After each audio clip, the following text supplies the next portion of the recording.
साथ दर्शन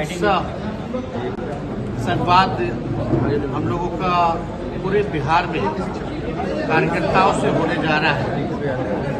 और पहला जो कार्यक्रम है कार्यकर्ताओं से दर्शन और संवाद का, वो समस्तीपुर की धरती से रखा गया है।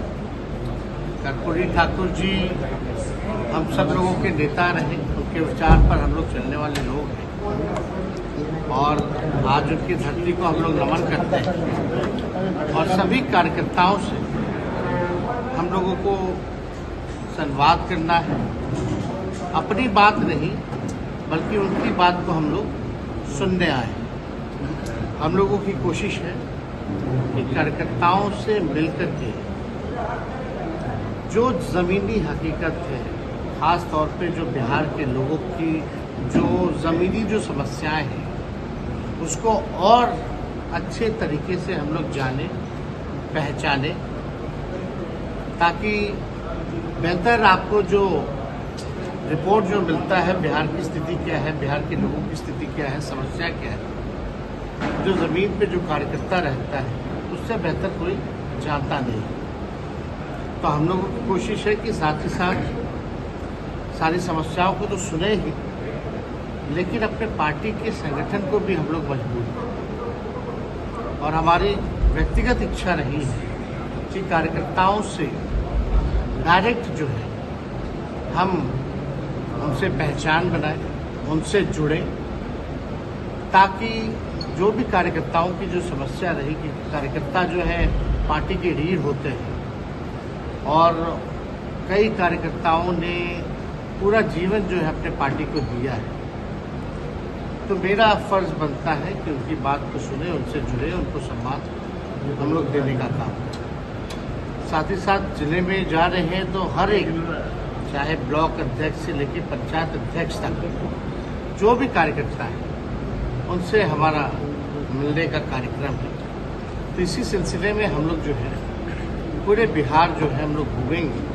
और पहला जो चरण है वो समस्तीपुर है, इसके बाद दरभंगा, मधुबनी और मुजफ्फरपुर। उसके बाद आप लोग जान रहे हैं कि नवरात्र आता है, तो उसके बाद जो है कार्यक्रम जो होगा सेकेंड फेज वो चालू रहेगी। तो आज इसी सिलसिले में हम लोग समस्तीपुर पहुंचे हैं और आप सब लोग यहाँ आए हैं।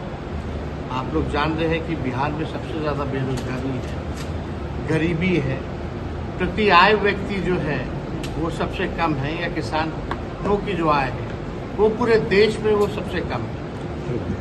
लगभग 94 लाख लोग जो परिवार जो है बिहार में गरीबी रेखा के नीचे जो है पाए गए हैं। और हम लोगों ने जब महागठबंधन सरकार था तो उसमें जाति आधारित गणना के साथ साथ हर एक व्यक्ति की परिवार की क्या स्थिति है, कौन कितना पढ़ा लिखा है, किसका कितना आय है,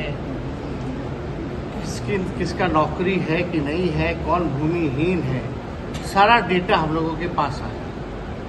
और उसी के तहत हम लोगों को योजना भी चलाना था। जिसकी आय कम है, कहीं रोजगार नहीं है, उन परिवारों को सालाना 2 लाख रुपए का देने की जो योजना भी थी।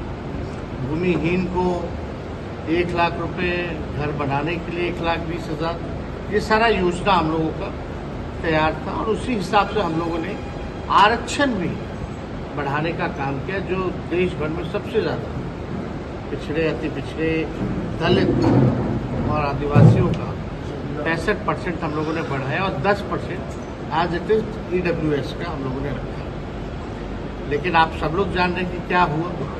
जिसका डर था, हम लोग बार बार चिल्लाते रहे अनुसूची 9 में इसको डालो, शेड्यूल 9 में इसको डालना चाहिए, लेकिन भारत सरकार और डबल इंजन की सरकार ने ऐसा नहीं किया। तो आज इसी सिलसिले में हम लोग आए हैं। पीड़ा भी होती है, हम लोग नए सोच के हैं, नया बिहार बनाना है। और नया बिहार बनाने में इन कार्यकर्ताओं का हम लोगों को साथ चाहिए, विश्वास चाहिए। तो मिलकर के हम लोग जो है नया बिहार बनाने की दिशा में हम लोग आगे बढ़ेंगे, ताकि बिहार के लोगों की तरक्की हो, बिहार आगे बढ़े।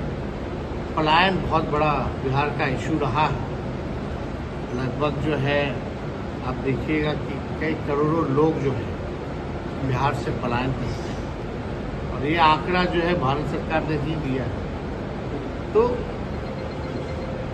इस दिशा में हम लोग जो है उन गरीबों को जिनको हम लोगों ने चिन्हित किया है सर्वे द्वारा, उनके लिए हम क्या कर सकते हैं आगे, ये सारे विषयों पे हम लोग काम करें।